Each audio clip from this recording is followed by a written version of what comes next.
तैबा की गलियों में गुजर हो जाए मेरा भी अगर तैबा की गलियों में तो सारी जिंदगी कर दूं बसर तैबा की गलियों में तो सारी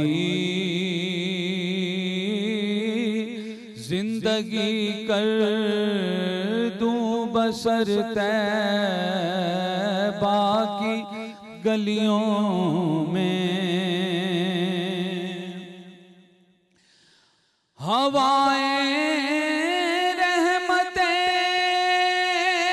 हक की वहाँ चलती हैं रोज़ो शब बरसता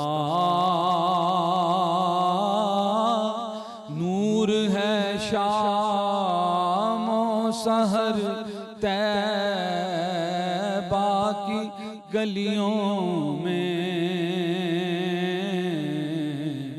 बरसता नूर है शामो सहर तैबा की गलियों में। जिधर देखी उसी माहे मुबी की चांदनी देखी जमाले मुस्तफ़ा आया नजर तैबा की गलियों में जमाले मुस्तफ़ा आया नजर तैबा की गलियों में। मोहम्मद मुस्तफ़ा के इश्क में हर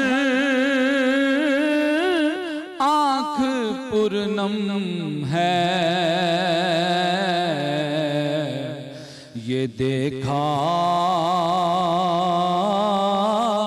है मोहब्बत का असर तैबा की गलियों में ये देखा है मोहब्बत का असर तैबा की गलियों में। सुभान अल्लाह, सुभान अल्लाह। बहुत खूबसूरत मुज़्ज़र हमदानी साहब ने नाते रसूल मकबूल सल्लल्लाहु अलैहि वसल्लम पेश किया। अस्सलाम वालेकुम जी, खैर रमज़ान में खुशामदीद। मैं हूँ हिना आदिल और मैं हूँ अली अनीक सैयद। उम्मीद आप खैर आफियत से होंगे जनाब। दूसरा आशा है, दूसरा रोज़ा है, दूसरा रोज़ा भी आपको मुबारक हो दूसरे आशे का। और उम्मीद करते हैं कि जैसे पहले रोज़े गुजर गए और अच्छे तरीके ऐसन तरीके से गुजर गए, आपके मानदा जो रोज़े हैं वो भी ऐसे ही गुजरें। आज जिस मौजू पर हम बात करेंगे, अगर उस मौजू पर मुकम्मल अमल दरामद हो जाए, उस निज़ाम पर दुरुस्त तरीके से अमल हो जाए तो अर्ज़ पाकिस्तान का निज़ाम दुरुस्त हो जाएगा, मुआशी निज़ाम दुरुस्त हो जाएगा। और वो निज़ाम है ज़कात खैरात का। अगर ये सही हाथों में, सही वक्त और सही अंदाज में पहुँच जाए तो फिर गुर्बत का खात्मा हो जाएगा, है ना? जी हाँ, बिल्कुल ऐसा ही है। इससे बेशुमार लोगों का रहन सहन ठीक हो जाएगा और बेशुमार समाजी और माशरती बुराइयों का भी खात्मा हो सकता है। ऐसे में सवाल ये है कि ज़कात, सदक़ात और अतियात के सही हकदार का तयन कितना ज़्यादा ज़रूरी है, और बेशुमार चैरिटी तंजीमें हैं, किसको अतियात दें, इस पर आज हमने बात करनी है। और हमारे खुसूसी जो गेस्ट हैं, हमारी जो पहली शख्सियत हैं, उनसे वो किसी तारुफ की वैसे तो मोहताज नहीं है, लेकिन फिर भी हम कोशिश करते हैं कि उनका तारुफ करवा दें। वो किसी से ढकी छुपी शख्सियत नहीं है जी, उनकी खिदमात का आलमी सतह पर एतराफ़ हो चुका है। हम बात करें डॉक्टर अमजद साकिब साहब की। डॉक्टर अमजद साकिब साहब गुर्बत के खात्मे और समाजी तरक्की में बेमिसाल और बेलौस खिदमात के एतराफ़ में global man of the decade का अवार्ड भी अपने नाम कर चुके हैं। डॉक्टर अमजद साकिब एशिया का नोबेल प्राइज़ और अवार्ड अपने नाम कर चुके हैं, और इसके साथ साथ डॉक्टर अमजद साकिब जो हैं उखुवत फाउंडेशन के नाम से एक फलाही तंजीम चला रहे हैं। इस नाम से कौन वाकिफ़ नहीं है हम में से। उखुवत दुनिया का सबसे बड़ा interest free micro finance bank है, जो अरबों रुपए की रकम बिला सूद लाखों अफराद को दे चुका है और इनको रोजगार के काबिल भी बना चुका है। इसके अलावा खुवत ने खुवत यूनिवर्सिटी का भी आगाज़ किया है। उसमें यह कुलिया है कि पहले तालीम हासिल करो और फीस बाद में अदा करो। और इसके साथ साथ दीगर मेहमानों का मैं तारुफ करवाती जाऊँ तो हमारे साथ प्रोफेसर नासिर महमूद, प्रोफेसर फहद अली काज़मी और आलमी शोहरत याफ्ता सना ख्वाम मुदस्सिर हमदानी साहब मौजूद होंगे आज की ट्रांसमिशन में। डॉक्टर साहब, आपसे आगाज़ करते हैं। अस्सलाम वालेकुम, कैसे हैं आप? जी वालेकुम अस्सलाम। अल्लाह का बहुत शुक्र है, अल्लाह ताला का बहुत रहम है। डॉक्टर साहब ये बताइएगा कि अखुवत एक बहुत बड़ा नाम उभर कर आज सामने आया है, हम सभी उससे वाकिफ़ हैं, लेकिन आजकल क्या प्रोजेक्ट्स चल रहे हैं अखुवत को लेकर, और आपका रमज़ान भी बताइएगा कैसे गुजर रहा है? जी पहले तो मैं आप दोनों का शुक्रिया और अपने साथियों का शुक्रिया अदा करना चाहता हूँ कि इनकी मौइयत में मुझे इस हवाले से देने के हवाले से, तकसीम करने के हवाले से, किसी के आंसू पूछने के हवाले से गुफ्तगू का आपने मौका दिया। तो अखुवत के बारे में जैसे आपने कहा, बहुत से लोग जानते हैं, बहुत से लोग ऐसे भी हैं जो नहीं जानते। वो क्या कहते हैं, थोड़ा सा ज़रा लाइटर टोन में, ये फहद साहब मुझे करेक्ट कर देंगे अगर मैं गलत होऊंगा, कि शायर तो वो अच्छा है पर बदनाम बहुत है। वो गालिब ने कहा था ना कि होगा कोई ऐसा भी कि गालिब को न जाने, शायर तो वो अच्छा है पर बदनाम बहुत है। तो बहरहाल हमने अपनी बिसात भर कोशिश की है इस अजीम तसव्वुर को अपनाने की। तो हमारी उस अपनाइयत के अमल में बहुत सी खामियां हैं, लेकिन तसव्वुर बहुत बड़ा है। तो उस तसव्वुर की बड़ाई और अज़मत के सदक़े हमें भी इज़्ज़त मिल जाती है। तो तसव्वुर ये है, नबी पाक सल्लल्लाहु अलैहि वसल्लम ने कहा कि एक बाहैसियत शख्स जो माशरे में है, वो एक कम हैसियत, यानी कम हैसियत तकवा या किरदार में नहीं, माली एतबार से, अगर ये दोनों मिल जाएं तो हम एक बेहतर मुआशरा बनाते हैं। तो इसकी मिसाल यूँ कायम होती है कि महाजरीन मक्का जब हिजरत करके मक्का से मदीना पहुँचे तो वो माली तौर पर नाआसूदा हो गए, तही दामन हो गए, लेकिन किरदार में तो वो किसी से पीछे नहीं थे, हाथ फैलाना नहीं चाहते थे। तो जो अंसारे मदीना, यानी वो लोग जो मदीना के रहने वाले थे, उन्होंने फिर मदद का हाथ बढ़ाया।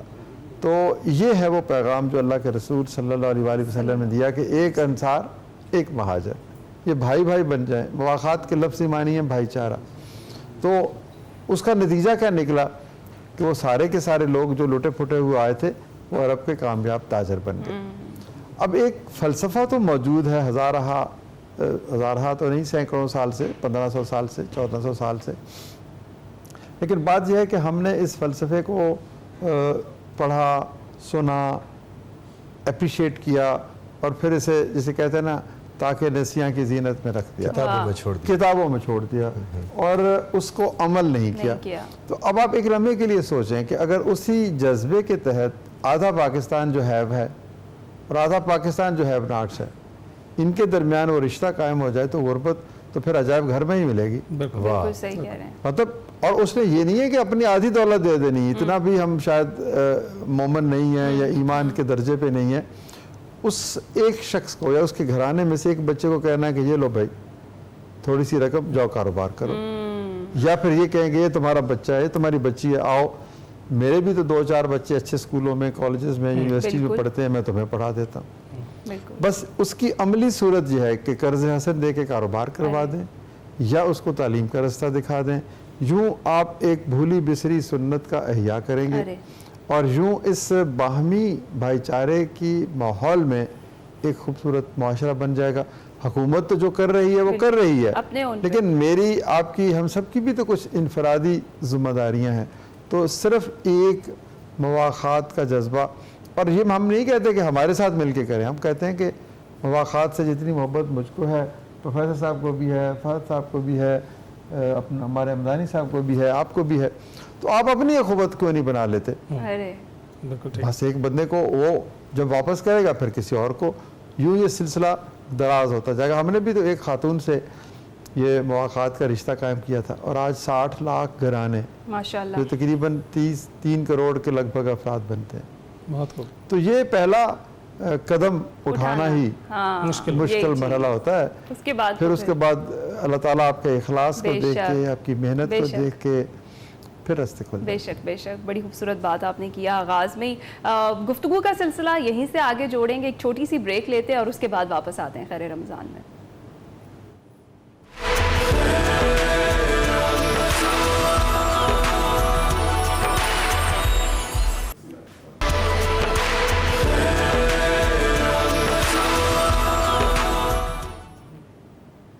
खैर रमज़ान में खुशामदीद। इस ट्रांसमिशन में हम ऑनर्ड हैं कि हमें डॉक्टर मोहम्मद अमजद साकिब साहब ने ज्वाइन किया है, और डिस्कशन का एक बार फिर से आगाज़ करते हैं। डॉक्टर साहब, बहुत महंगाई है इस वक्त, इतनी महंगाई है कि जो डोनर्स थे वो भी अपना हाथ रोकने लगे हैं। क्या आपको महसूस हुआ है ऐसा होता हुआ?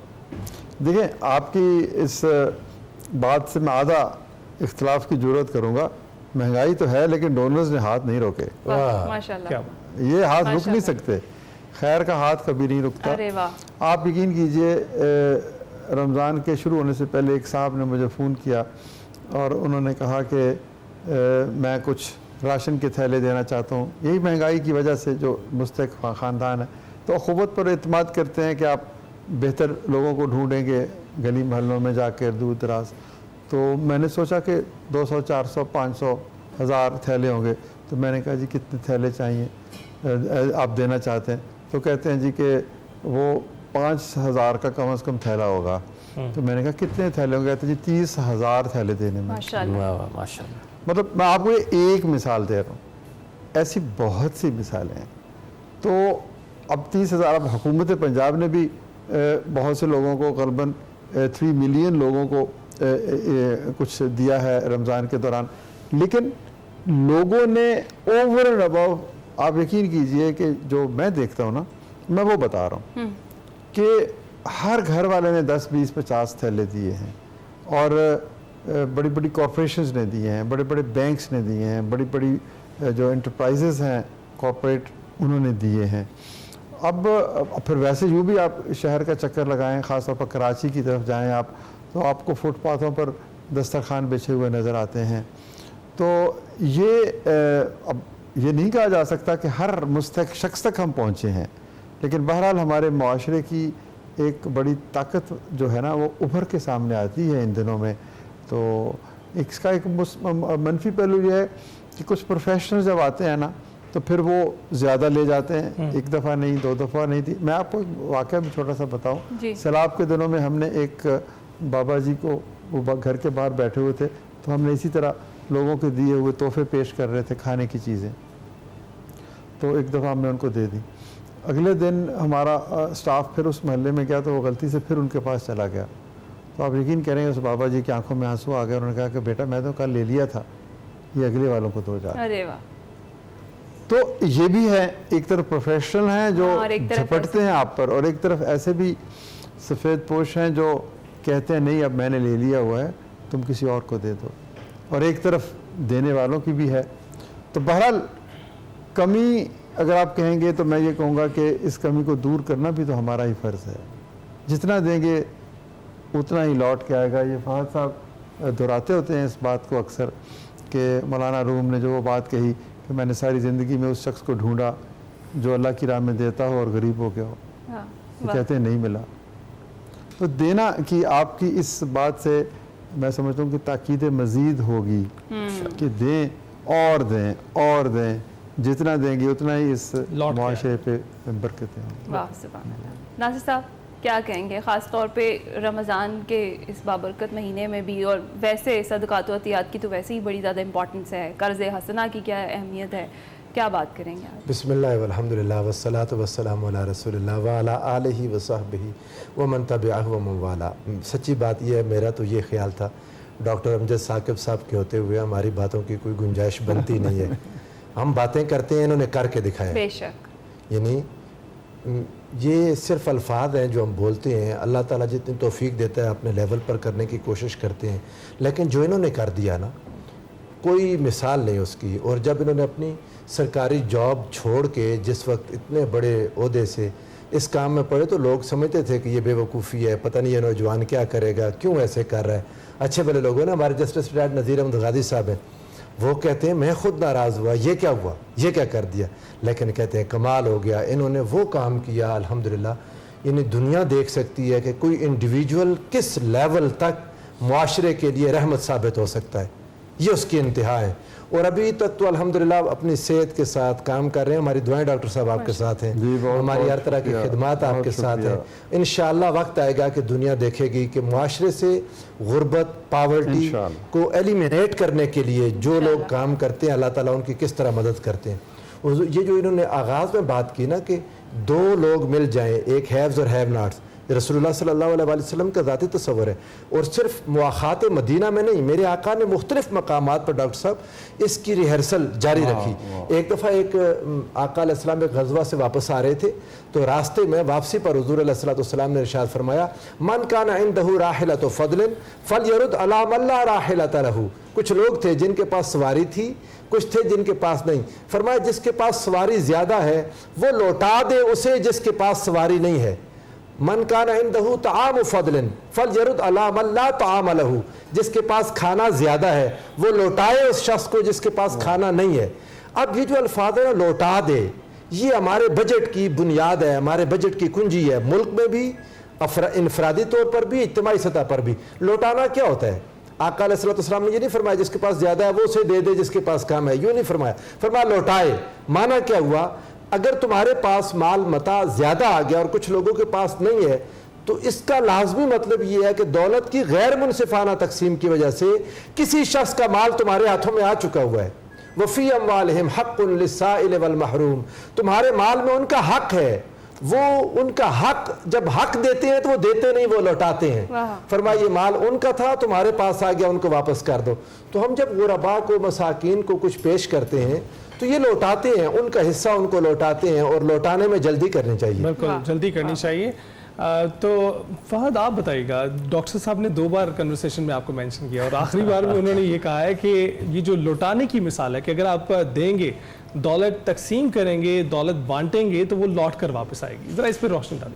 बिस्मिल्लाहिर्रहमानिर्रहीम। Thanks a lot. सबसे पहले तो इट्स एन ऑनर कि डॉक्टर साहब की लीडरशिप में, उनकी गाइडेंस में आज कुछ बोलने का शरफ हासिल हो रहा है। डॉक्टर साहब के हवाले से मैं चंद बातें ज़रूर कहना चाहूँगा। मैंने डॉक्टर साहब जैसा हम्बल, सॉफ्ट और मर्द मैदान नहीं देखा। अल्लाह ताला इनकी तौफीकात में इजाफा फरमाए।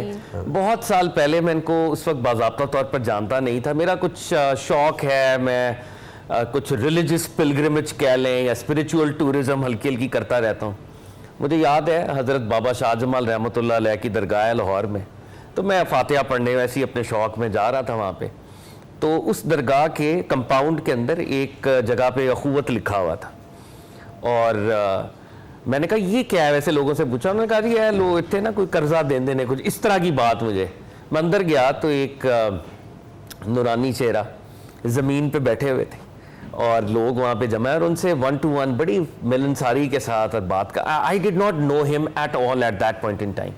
मैं भी ऐसे ही चला गया, मैंने तो ऐसे ही एज एन ऑब्जर्वर गया था, बड़े पुरतफाक अंदाज से मिले। वो जो पहली मीटिंग थी मेरी डॉक्टर अमजद साकिब साहब के साथ, ही डिड नॉट नो मी, और मैं तो खैर I was a nobody anyway. तो लेकिन जिस मिलनसारी के साथ, जिस गुफ्तगी के साथ जो मेहमान नवाजी की, वो बहुत ही मुझे बहुत ही इंस्पायर किया। वो पहली मीटिंग थी। फिर ओवर द ईयर्स बहुत करीब से डॉक्टर साहब के काम को देखने का मौका मिला। देखें, इम्पॉर्टेंट बात ये है, ये जो कर्ज़े हसना का तसव्वुर है, आप इसको इमेजिन करें कि आज का एक बैंकिंग निज़ाम है, हम एक दुनिया में एक ख़ास किस्म की इकॉनमी के अंदर रहते हैं।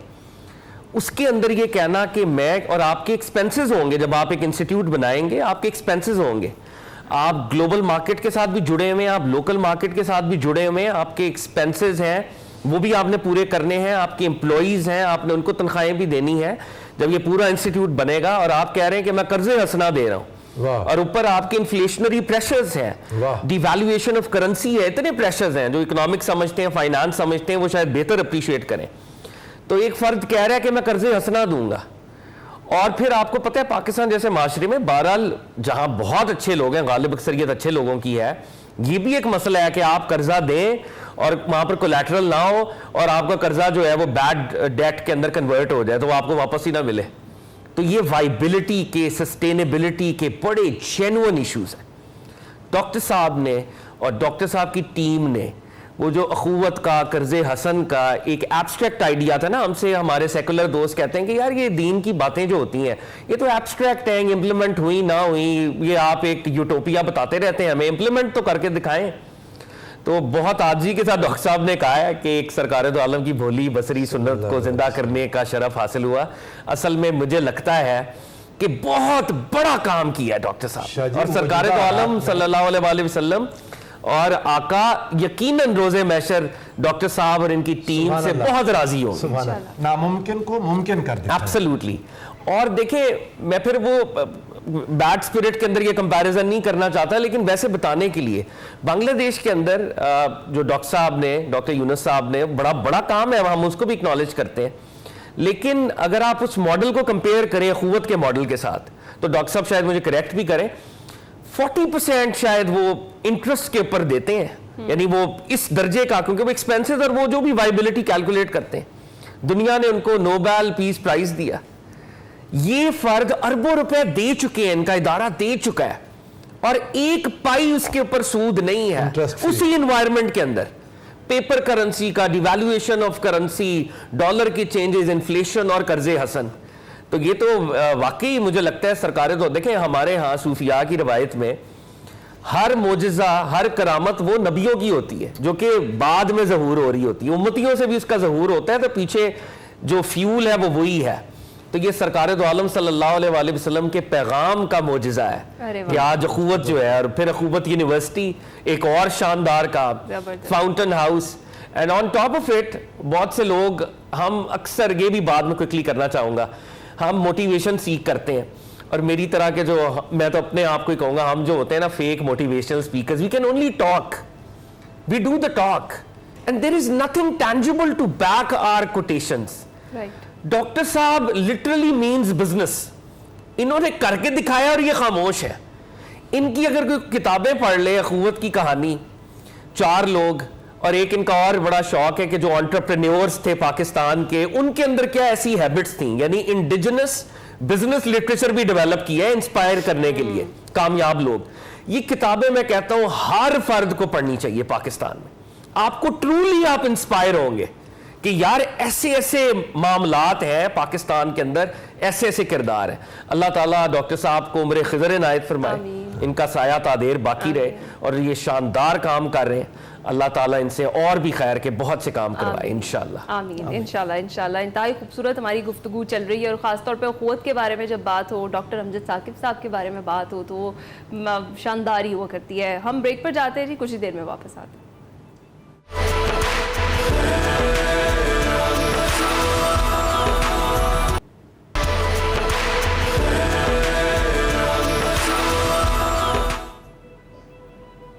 खैर रमज़ान में एक बार फिर से खुश आमदीद। अपनी गुफ्तगू का सिलसिला वहीं से आगे बढ़ाएंगे। खुसूसी तौर पर आज हमें डॉक्टर मोहम्मद अमजद साकिब साहब ने स्टूडियोज़ में ज्वाइन किया है। सर, ब्रेक पर जाने से पहले अखुवत यूनिवर्सिटी का जिक्र किया, फाज साहब ने भी जिक्र किया, आपने भी जिक्र किया, क्या इसका स्ट्रक्चर है?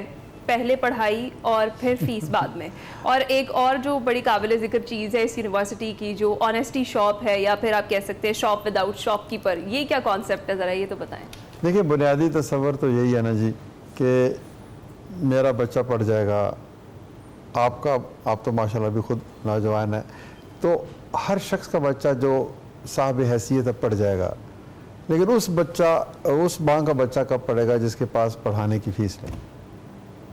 अब एक अहम तरीन सवाल है, वो हमारे बच्चों से वो बच्चा कमतर नहीं है सलाहियत में, शौक़ में, जुस्तजू में, मेहनत में, तो हमने कहा कि एक ऐसा निज़ाम बनाएं कि वो बच्चे आज पढ़ लें और 10 साल बाद फीस दे दें वाह जब इस काबिल हो जाएंगे। वाह तो क्या ज़रूरी है कि पहले फ़ीस लेके पढ़ाना है? पहले पढ़ा के बाद में भी तो फीस ली जा सकती है। ओए होए, खूबसूरत कॉन्सेप्ट क्या है बात ये। तो इस तसव्वुर पर वो यूनिवर्सिटी बनी है। तो हमारे जैसा हम दोस्त बैठे हैं, आप हैं, आप लोगों ने उसको बनाया है। उसकी हमने मुहिम शुरू की थी कि by a brick build a university. 1-1 हज़ार रुपये की एक ईंट, 5 लाख ईंटें बेची, 50 करोड़ जमा हो गए, यूनिवर्सिटी की पहला हिस्सा बन गया। तो माशाल्लाह। अब वो चल रही है, अभी यूनिवर्सिटी का स्टेटस उसको मिलने वाला है इंशाल्लाह। तो उसमें हमने रेजिडेंशियल है, पूरे 4 सूबों के बच्चे आके पढ़ते हैं, बलोचिस्तान के, केपी के, सिंध के, पंजाब के। एक कमरे में 4 चारपाइयाँ हैं, तो 4 सूबों का एक बच्चा रहता है। वाह नेशनल इंटेग्रिटी। फिर वहीं पर हमने कहा कि हम हर रोज़ कहते हैं भाई बेईमानी ना करो, चोरी ना करो, हेरा फेरी ना करो, ये लफ्ज़ हैं हाँ जिसको दोहराते रहो तो फिर बिलाखिर ये कानों में ना कोई असर नहीं डालते, हाँ, मीनिंग खो देते नहीं हैं। अपने मानी खो देते हैं। हाँ, हाँ। कितनी दफ़ा आप दोहराएं? मीनिंगलेस हो जाते हैं ना जी। तो हमने कहा कि इनको ना अमल के पुल सरात से गुजारें। हाय हाय वाह, वाह, अमन का पुल वाह। सरात, तो वाह। हमने क्या बात है ना, डॉक्टर हमने सर हमने अपने उस यूनिवर्सिटी में एक दुकान बनाई। उसमें छोटी छोटी चीज़ें, खाने पीने की, कोई कागज़ कलम, इस किस्म की चीज़ें, कोई रोज़मर्रा की। और हमने कहा कि इसमें कोई शॉपकीपर नहीं होगा, कोई सेल्समैन नहीं होगा, कोई कैमरा नहीं लगा हुआ होगा। हर शय के ऊपर टैग लिखा हुआ प्राइस का कि ये 100 रुपये की है, ये 200 की है, ये 20 की है, ये 50 की है। और दरमियान में एक डब्बा पड़ा हुआ है और इंस्ट्रक्शन ये है कि आपको जो चीज़ पसंद आए वो ख़रीदें, उठा लें और उसकी कीमत इसमें डाल लें। और अगर खुदा न खास्ता आपके पास उस वक्त पैसे नहीं हैं तो एक रजिस्टर पड़ा हुआ है, उस पर लिख दें कि मैं इसकी कीमत कल अदा करूँगा, वाह वाह वाह, खुद ही अपना हिसाब भी क्या में। बात है। वाह और वो चले जाएं।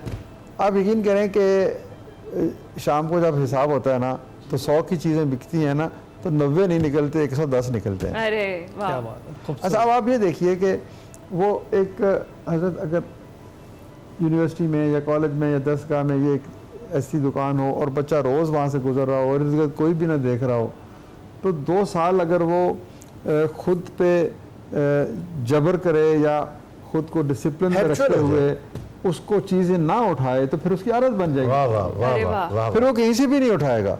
हाँ। तो हम जैसे कहते हैं ना कि पोजीशन हो जाते हैं किसी भी एक चीज़ के लिए, हमें एक्लिमेटाइज हो जाते हैं हम किसी भी माहौल का। तो वो ये है अमली तरबियत। तो जिस तरह किसी आपने सुना होगा किसी बुज़ुर्ग ने कहा कि मैं, किसी ने पूछा अपने बुज़ुर्ग से कि मैं तबलीग पे जा रहा हूँ तो क्या करूँ। तो उन्होंने कहा अच्छा कितनी देर के लिए? उसने कहा 6 माह के लिए। तो उन्होंने कहा कि 6 माह में आपने बोलना नहीं। इसके पस मंज़र में पैगाम ये था कि तुम्हारे अमल से लोग जाने कि तुम कौन हो, फिर तुम्हारी ज़बान में असर होगा। तो ये हमने उसको अमल की सूरत ताकि उनकी आदत बने। तो वो बिल्कुल। ये आप आए ना, आप आए वहाँ पर ज़रूर और इंशाल्लाह। आपको भी हम अकेले छोड़ेंगे, आप चाहे पैसे डालें या ना। अच्छा जरूर डॉक्टर साहब, इंशाल्लाह। ये हमने देखा है यूरोपीय माशरे में देखा है कि जी, वहाँ पर है। जगह पर आप ट्रेनों में टिकट्स नहीं खरीदते और उनको आप पे बिलीव है कि आप टिकट लेकर ही बैठेंगे और कई लोग तो जो है वैसे ही सवार हो जाते हैं उस पर। नहीं, ऐसी मैंने खुद देखी है अमेरिका में। सड़क के किनारे लोग जो होते हैं ना किसान, वो अपनी चीज़ें फल शल रख जाते हैं और चले जाते हैं। वो मोटरवे होती है, कोई गुजरता है तो वो देखता है उसके ऊपर टैग लगा होता है तो वो उतने पैसे रख देता है और वो लेके चला जाता है और शाम को वो लोग ले जाते हैं। ओए होए, अब देखिए कितनी खूबसूरत रवायात हैं। हम मगरब को बुरा कहते हैं लेकिन कम से कम ये तो देखें कि वो कर क्या रहे हैं, खूबियाँ भी बहुत है। हाँ इन खूबियों को तो देखें ना। एग्जैक्टली। तो हमारे यहाँ ऐसा तब होगा जब हमें इस तरह की तरबियत दी जाए वाह कि वो चीज़ मेरी नहीं है, मुझे उस पर इस्तेकाक नहीं है, जिसको मैंने खुद अपने ज़ोर बाजू से नहीं ख़रीदा। वाह तो ये अमली तरबियत से ये चीज़ें आएंगी और ऐसी अल्लाह करेगा शॉप लेस या जिसे कहते हैं Shopkeeper-less। Shopkeeper less, Honesty salesman shops। Less, honesty shops, घर घर में मतलब हर गली में, कूचे बिल्कुल। में, यूनिवर्सिटी में, बाजार में। देखिए ना, वो भी तो मौका था ना कि जब अजान की आवाज़ बुलंद होती थी तो लोग सुभान सामान छोड़ के वाह। चले जाते चले थे। चले वाह, जाते थे, बिल्कुल। तो दौड़ पीछे की तरफ है गर्दिश अय्याम तू, वाह हाँ दिखा दे ए तसव्वुर, फिर वो सुबह हो शाम तू। वाह वाह वाह, तो ये हम जब कभी ऐसी बातें कहते हैं ना तो लोग हम पर एतराज़ करते हैं। वो कहते हैं कि जी आप पुरानी बातें कह रहे हैं, मतलब ऐसे कैसे हो सकता है। तो बहरहाल बात यह है कि मैं कि मेरी गज़ल में है आतिश रफ्ता का सुराग, वाह वाह वाह, मेरी तमाम जुस्तजू खोए हुओं की आरज़ू। हाय हाय हाय, जबरदस्त। क्या बात है। वाह वाह। जबरदस्त। तो यही है कि डॉक्टर साहब जिस ज़माने की माशाल्लाह। आप बात कर रहे हैं उस ज़माने में तो लोग दुकानें भी छोड़ जाया करते थे, लेकिन इसके अलावा कुछ लोग ज़कात लेने से कतराते थे, चाहे वो मुस्तहिक ही क्यों नहीं होते थे, और वो आज भी मौजूद हैं। शर्माते हैं, बात नहीं करते, इज्जत सफेद नफ्स पोश उनकी हैं। ज़्यादा करीब है उनके, वो संभाले रखते हैं उसको, भूखे रह लेते हैं। तो ऐसे लोगों तक भी, सफेद सफ़ेद पोश। पोश लोगों तक जी बिल्कुल ऐसे बेपनाह लोग हैं। देखें हमारे सीने में हमारे इतनी कहानियां हैं अज़मत किरदार की, मैं आपको क्या सुनाऊं। हाय हाय, ऐसे ऐसे लोग हैं, ऐसे ऐसे लोग। एक दफ़ा मैं आपको बताता हूँ, आप मोअज़्ज़ज़ मेहमानों का टाइम मैं शायद ज़्यादा ले रहा हूँ। नहीं, नहीं नहीं, वो टाइम आपका है मैं सर। हमारा एक मुलाजिम है, वो एक दिन मेरे पास आया, रोने लग पड़ा। शाह साहब वैसा वो रोने लग पड़ा, कहता जी कि मैं सुबह 9 बजे से 5 बजे तक मेरी ड्यूटी होती है, तो कभी कभी मैं 4:45 बजे चला जाता हूँ, तो ये तो मैं हराम की तनख्वाह ले रहा हूँ। ओए, वो रोने लग पड़ा हाय हाय। कि कभी कभी मैं 5 बजे से 15 मिनट पहले चले जाता हूँ, ये हराम है। अच्छा, मुझे बड़ा ताज्जुब भी हुआ। मैंने कहा कि अच्छा बच्चे ये बताओ कि कभी कभी 5 से ज़्यादा भी बैठते हो? तो उसने कहा हाँ, बहुत से दिन होते हैं जब मैं 5:30 बजे बैठना पड़ता है, 6 भी बज जाते हैं। तो मैंने कहा कि बस तुम समझो कि ये कंपनसेट हो गया, बैलेंस हो गया। बैलेंस हो गया। अगर किसी दिन काम नहीं है और आप चले गए हो तो अगले दिन तुम घंटा ज़्यादा बैठ गए हो, तो ये तवाज़ुन हो गया। फिर जाकर उसको तसल्ली हुई कि नहीं, मेरे जो है इस रिस्क में कोई खामी नहीं है। अल्हम्दुलिल्लाह। तो ये लोग हैं।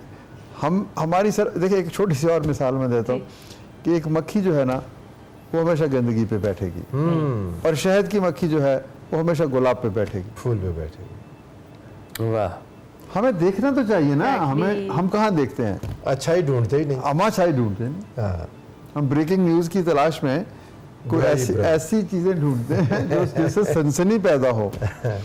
तो ब्रेकिंग न्यूज़ किसी का सनसनी मदद तो करना अच्छाई देता में है। भी है। हाँ, आप है सर? खुद बिल्कुल है, बिल्कुल है। अभी अखुवत में देखिए है कि यानी एक ही मिसाल है ना। नहीं, सनसनी नहीं, इसमें हैरत और खुशी और मुसर्रत है। हैरत है बिल्कुल वाकई। बिल्कुल बिल्कुल। अच्छा डॉक्टर साहब, एक सवाल मेरे भी जेहन में आ रहा था कि ऑनेस्टी शो ऑफ आपने बनाई होगी, कभी ये ख्याल आया कि पहले दिन हो सकता है ऐसा ना हो, बच्चे हो सकता है पैसे कम रखें और चीजें ज्यादा उठा जी, लें, जी। या डे 1 से ही वैसे ही था? अभी भी ऐसा हो जाता है। ये मैं नहीं कहता कि हर रोज पूरे पैसे निकलते हैं, अभी भी कई लोग नहीं लिख के जाते, कुछ पैसे नहीं भी आते।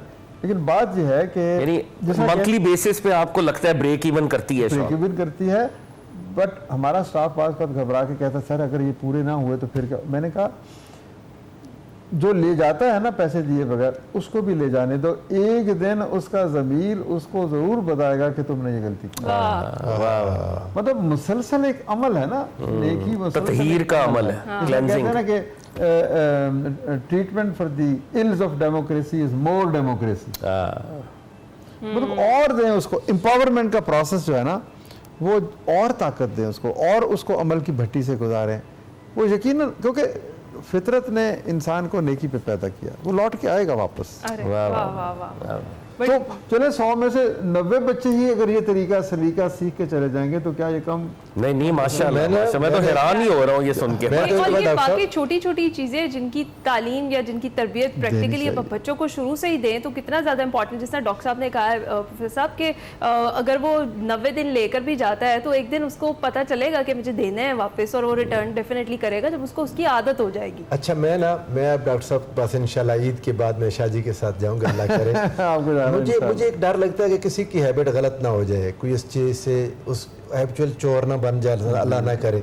लेकिन मैं इंशाल्लाह उधर जाके भी देखूंगा। देखिए वैसा बात है ना कि जिंदगी को एतमाद के ऊपर हाँ, एतमाद बड़ी चीज़, ये बड़ी चीज़ है, बहुत बड़ी चीज़ है। बड़ी चीज़ अब है। हमने बदकिस्मती से मस्जिद में लोटे को भी जंजीर बांध दी है। हाँ, Unfortunately। गिलास को भी जंजीर। भाई क्या है, ले जाने दो, वो को जरूरतमंद ही होगा। जो लोटा लेके जाएगा ना जरूरतमंद। वो बहुत ही को जरूरतमंद डॉक्टर होगा। साहब, आपकी इस बात को मैं समझता हूँ। मेरे वालिद साहब ने घर में नहीं हमसे चीज़ें छुपाई, कभी हम बहन भाई में कभी किसी ने कोई चीज़ नहीं उठाई। वो इसका बरमला इज़हार करते हैं कि मेरी 4 चीज़ पड़ी होती है, मेरे बच्चों ने कभी नहीं उठाई। ये एतमाद वालिदैन को भी औलाद को देना चाहिए, उस्ताद को अपने तलबा को देना चाहिए। और अल्लाह करे कोई वक्त मेरे पास कोई ऐसा इख्तियार हो, डॉक्टर साहब जैसे लोगों को बंदा मसनद इक़्तिदार पर बिठा दे, ये पूरी कौम को दुरुस्त कर दें। ये लोगों की ज़रूरत है जो अमली तौर पर कुछ करके दिखाते हैं, उसके बाद फिर लोगों से कहते हैं अब देखो। मैं सर बड़ी जरा नम हो तो ये मट्टी बड़ी आप कुछ ऐड करेंगे? जी, मैं डॉक्टर साहब की जो बात सुन रहा था, मुझे भी क्वाइट ऑनेस्टली ये इतनी इंस्पायरिंग बातें हैं डॉक्टर साहब की कि वाकई लगता है कि ऐसे लोगों को हमें ग्रेटर लीडरशिप पोजीशंस पे लाना चाहिए। हालांकि ये इनकी expectation, I know him personally to an extent also, ये इनकी अपनी कोई एक्सपेक्टेशन भी नहीं है। अल्हम्दुलिल्लाह ये वाकई कॉज के लिए कर रहे हैं, करके दिखा दिया। जिस तरह वो हमें साइकोलॉजी में कहते हैं ना, सेल्फ एक्चुअलाइजेशन, कुछ अफराद उस दर्जे के होते हैं। हमारी तरह के लोग छोटे लेवल्स के ऊपर फंसे होते हैं, फिजियोलॉजिकल नीड्स के ऊपर, safety, security, self esteem needs के ऊपर। ये लोग हैं जो सेल्फ एक्चुअलाइजेशन के दर्जे पे हैं। ऐसे अगर और हमें एक पूरी लॉट मिल जाए ना, तो मैं कहता हूं कि पाकिस्तान में वाकई आप एक रेवोल्यूशन मुआशरा ना हो कोई और। बिल्कुल डॉक्टर साहब ऐसे बहुत से हैं जी, है माशाल्लाह, लेकिन मजीद की भी शायद जरूरत है मेरे ख्याल में, कि जिधर हम फंसे हुए एक क्रॉस रोड्स के ऊपर, क्रिटिकल मैस चाहिए हमें, क्रिटिकल मास बहुत जरूरी, तब्दीली बिल्कुल आएगी, बिल्कुल critical बिल्कुल mass। बहुत इंटरेस्टिंग इस वक्त टॉपिक चल रहा है और ये मईशत के हवाले से भी अगर इसको देखा जाए तो आज मुल्क की सबसे अहम ज़रूरत मईशत ही है। और जब ज़कात दी जाए, सदका खैरात की जाए तो उसमें बेहतरी लाई जा सकती है, जिसके लिए डॉक्टर साहब भी हमारे साथ मौजूद है, हमारा पैनल भी मौजूद है, डिस्कशन जारी है। ब्रेक के बाद हाजिर होंगे।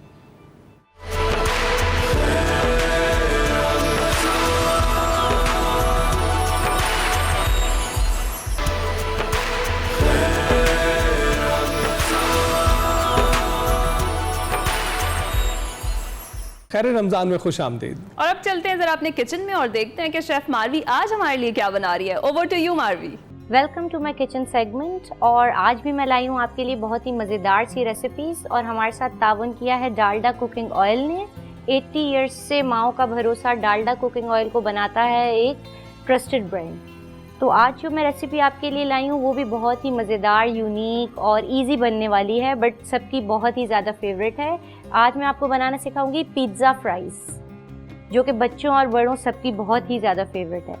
और सबसे पहले मैंने कुकिंग करने से सबसे पहले अपने हैंड्स को वॉश कर लिया था। डेटॉल ओरिजिनल हमें रखता है 100 तरह की बीमारियों से महफूज। अपनी और अपनी फैमिली की हिफाजत करें और डेटॉल ओरिजिनल यूज़ करें। तो चलिए स्टार्ट करते हैं अपनी रेसिपी। और पिज़्ज़ा फ्राइज़ मैं बनाऊंगी जो कि बहुत ही मज़ेदार सी बनती हैं और सबकी, बच्चों बड़ों सबकी बहुत ही ज़्यादा फेवरेट हैं। सबसे पहले मुझे चाहिए होगा, मैंने इसमें पोटैटोज़ को जो है हाफ़ टर्न करके रखा हुआ है, फ्राइज़ में कट करके 5 to 8 मिनट्स बॉयल करके। अब मैं इसको डीप फ्राई कर लूँगी। सबसे पहले मैं अपने स्टोव को ऑन कर लेती हूँ। ग्लैम गैस का स्टोव यूज़ कर रहे हैं हम। सबसे पहले मैं इसमें डालूँगी अपना कुकिंग ऑयल। मैं यूज़ कर रही हूँ डालडा कुकिंग ऑयल। जहाँ मामता वहाँ डालडा, और डालडा दे रहा है बचत और सेहत साथ साथ। इसको मैं डीप फ्राइंग के लिए मुझे चाहिए होगा, तो मुझे थोड़ा ज़्यादा ऑयल चाहिए होगा डीप फ्राइंग के लिए। इसको हम फुल हीट पे रख लेंगे ताकि ये अच्छे से गर्म हो जाए। जब तक हम अपनी चिकन को मैरिनेट कर लेते हैं। I'll be needing a bowl. Marination के लिए मुझे बाउल चाहिए होगा। सबरोसो की बोनलेस चिकन ली है मैंने, और सबरोसो हमें दे रहा है बहुत ही साफ़ सुथरी चिकन। आप सबरोसो में कोई भी कट्स ले सकते हैं, बोनलेस चाहें या कढ़ाई कट चाहें, सारे कट्स अवेलेबल हैं। इसमें हम ऐड कर देंगे ginger garlic paste according to taste, salt,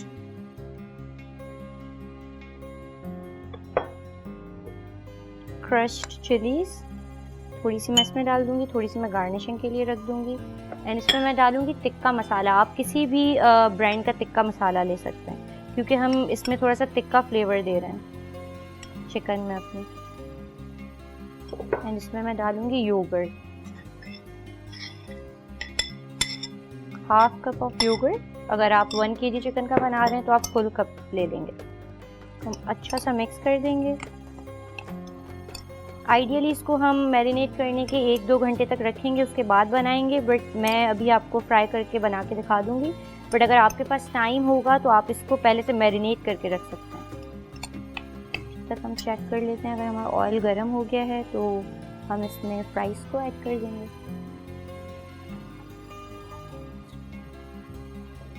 क्योंकि हमारे फ्राइज़ ऑलरेडी डन हैं तो हमें बिल्कुल गरम गरम ऑयल में ही डालना है इसको।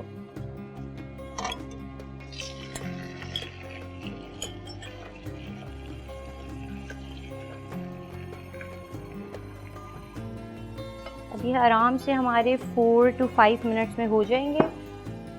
अब मैं ये अपने बर्तन जो गंदे हुए हैं इनको पीछे रखवा देती हूँ और इनको मैं वॉश करूँगी न्यू विम बार से। न्यू ग्रीन विम बार हमें दे रहा है पुराने विम बार के मुकाबले में ज़्यादा चिकनाई दूर करने की ताकत। तो इसको मैं रख देती हूँ और अपने किचन को और अपने बर्तनों को रखें refreshing with new green Vim bar, क्योंकि उसमें है लेमन और सॉल्ट एडेड। चिकन हमने मैरिनेट कर ली है अपनी और फ्राइज़ हमने फ्राई करने के लिए रख दी हैं। अब मुझे फ्राई पैन चाहिए होगा फॉर चिकन।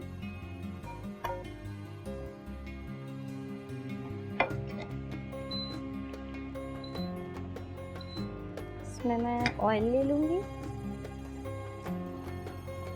इसके लिए हमें 1 to 2 टेबलस्पून ऑफ ऑयल चाहिए होगा, क्योंकि हमें ज़्यादा ऑयल नहीं चाहिए, बहुत ज़्यादा ऑयली नहीं बनानी है। थोड़ा सा हीट होगा हमारा पैन।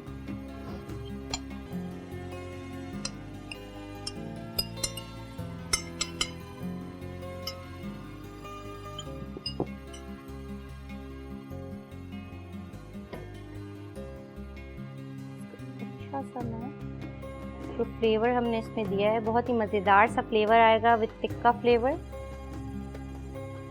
ये हमारी चिकन हार्डली 4 to 5 मिनट्स में कुक हो जाएगी, क्योंकि चिकन में इतना टाइम नहीं लगता। और चिकन का यही होता है कि आपको इसको ना तो ओवर कुक करना होता है, ना आपको इसको अंडर कुक रखना होता है। इसको अच्छे से आप फ्राई कर लें। और जब हम रमज़ान के रोज़े रखते हैं तो हमें ये होता है कि हमारी न्यूट्रिशंस पूरी होनी बहुत ज़रूरी है। तो हम अपनी हेल्दी मील्स के साथ साथ अगर हम कोई सप्लीमेंट भी ले लें तो वो हमारे लिए बहुत अच्छा होता है। और वर्ल्ड का नंबर 1 सप्लीमेंट है इंश्योर। और आप इंश्योर लें, सहरी में लें, अफ्तार में लें, इट्स अ फुल मील। तो आपको ज़रूरत नहीं होगी एक्स्ट्रा दूसरे कोई भी सप्लीमेंट्स लेने की। तो आप इंश्योर यूज़ करें और अपने आप को रखें न्यूट्रिशनली फिट एंड एक्टिव। चलिए ये हम चिकन को फ्राई कर लेते हैं, बहुत ही जल्दी ये फ्राई हो जाएगी। और इसको हमें बार बार चमचा नहीं चलाना ताकि ये टूटे ना, क्योंकि ये ऑलरेडी हमारे बॉइल्ड फ्राइज़ हैं। तो अगर आपको क्रिस्पी और वो रिज़ल्ट चाहिए बिल्कुल रेस्टोरेंट स्टाइल, तो आप जो हो इसको बार बार इसको हिलाना नहीं है हमें। बस हम इसको डाल के और इसको 4 to 5 मिनट के लिए रख देंगे। जब तक हमारी चिकन रेडी होगी तब तक हमारी ये फ्राइज़ भी रेडी हो जाएंगे। ये बहुत ही मज़ेदार सी बनती है और इसका फ्लेवर बहुत ही मज़ेदार। आपको रेस्टोरेंट जाने की ज़रूरत नहीं है अगर आप ऐसी चीज़ें खुद घर में बना के खाएंगे तो, क्योंकि बच्चे अमूमन ज़िद कर रहे होते हैं कि उनको नॉर्मल फूड नहीं खाना। तो आप ऐसी चीज़ें बनाएं जो कि हेल्दी भी हैं, क्योंकि हम जो इंग्रेडिएंट्स यूज़ कर रहे हैं वो बहुत ही गुड फॉर आवर हेल्थ और हमारे बच्चों के लिए बहुत अच्छे हैं। तो हम कवर अप कर लेंगे for 2 to 3 or 4 minutes.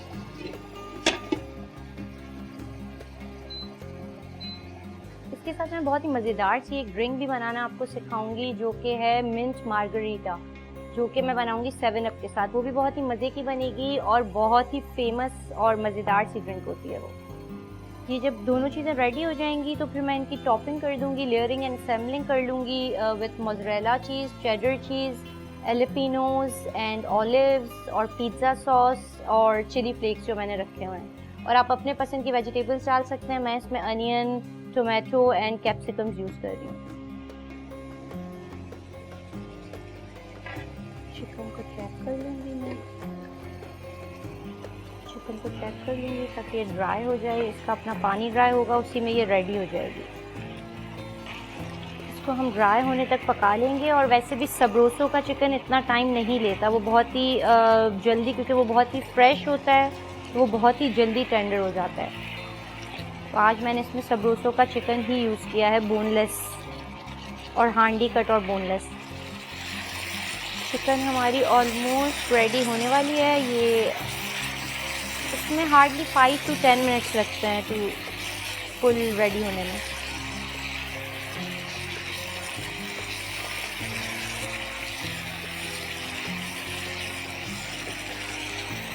Chicken हमारी रेडी हो गई है, इसको मैं डिश आउट कर लेती हूँ।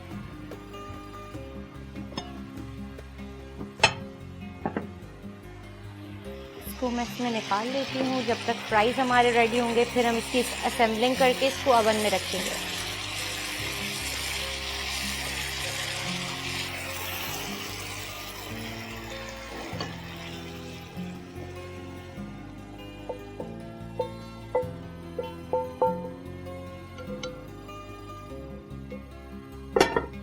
आपके बर्तन जो भी गंदे हों, आप क्लीन विम बार से इनको धुलवाएं। बहुत ही रिफ़्रेशिंग लेमन की स्मेल के लिए और अच्छा है इनका न्यू विम बार।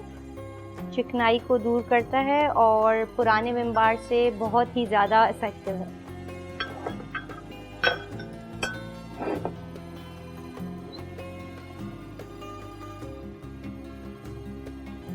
इसको हम इस पे आराम से निकाल लेंगे ताकि इसका एक्सेस ऑयल पूरा ड्रेन हो जाए। और बहुत ज़्यादा क्रिस्पी नहीं चाहिए क्योंकि इसको हम ओवन में भी रखेंगे।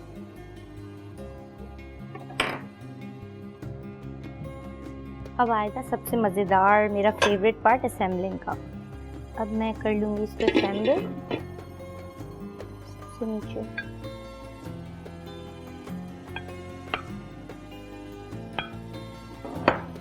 I'll chop it up with my chicken, जो कि टिक्का फ्लेवर चिकन मैंने बनाई है, मैं इसको इससे टॉप कर लूँगी। इसको आप अच्छे से फिल करें, इसको अच्छा सा टॉप अप करें। इसमें अब मैं मोज़रेला चीज़ ऐड करूँगी। जब तक मीनवाइल मैंने अपना ओवन जो है प्री हीट पे रख दिया है 180 डिग्रीज पे। इसको मोज़रेला चीज़ से टॉप करेंगे। Then some vegetables. ये आप पे डिपेंड करता है, आपको ज़्यादा वेजिटेबल्स वाला खाना है या कम खाना है या कोई और वेजिटेबल्स ऐड करने। मैंने इसमें onion, tomatoes and capsicum add किया हुआ है फॉर फ्लेवर। आप इसमें बेल पेपर भी ऐड कर सकते हैं अगर आपको उसका टेस्ट अच्छा लगता है।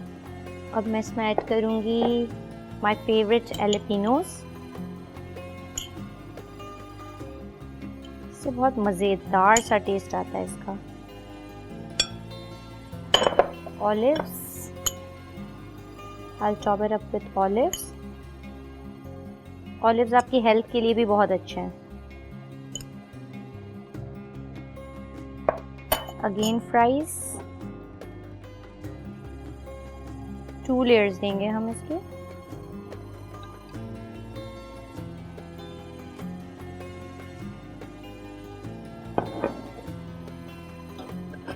I'll top up with remaining chicken.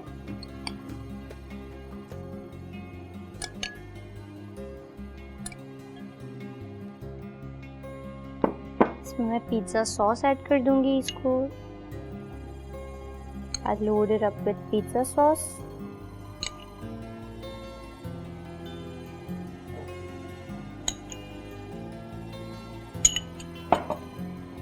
Chilli flakes जो कि मैंने थोड़े से बचा लिए थे।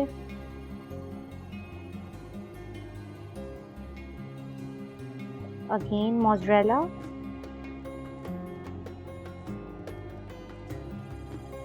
अब मैं इसको चीज़ इसमें टॉप अप कर दूंगी, बट मैं थोड़े से ऑलिव्स एंड एलेपिनोस डालूंगी इसमें क्योंकि मुझे इसमें एक्स्ट्रा पसंद है।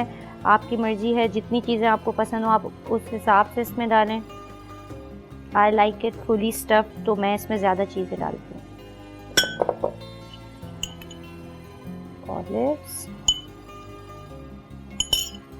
And now in the end only cheese and cheese like this.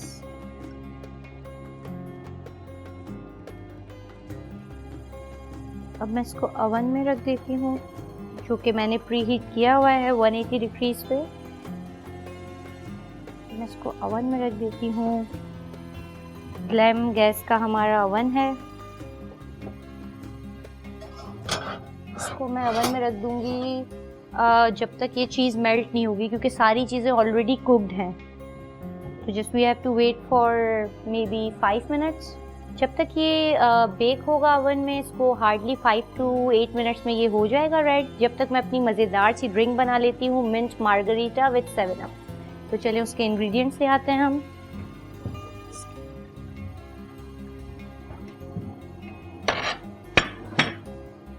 इसके लिए मुझे चाहिए होगा mint, sugar, lemon juice, lime for garnishing and सबसे मेन इंग्रेडिएंट 7 अप, और उसके साथ लॉट्स ऑफ आइस। जब तक मैं अपने ओवन में चेक कर लूँगी कि मेरी फ्राइज़ तो ज़्यादा रेड नहीं, क्योंकि हमें बहुत ज़्यादा रेड नहीं चाहिए। ये हमारे मेल्ट हो गए हैं। इसी तरह का कलर चाहिए मुझे, परफेक्ट कलर।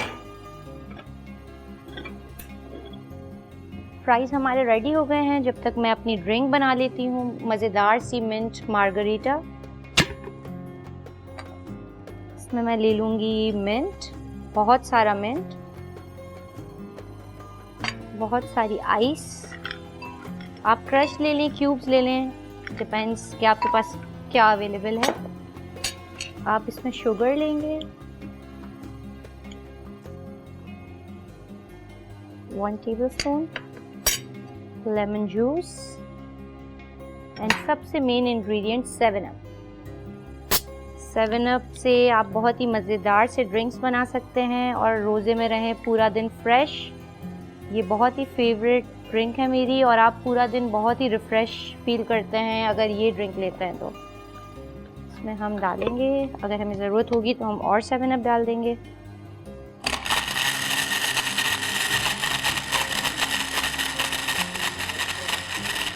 इसको अच्छा सा हम ब्लेंड कर लेंगे अपने वेस्ट पॉइंट के ब्लेंडर में।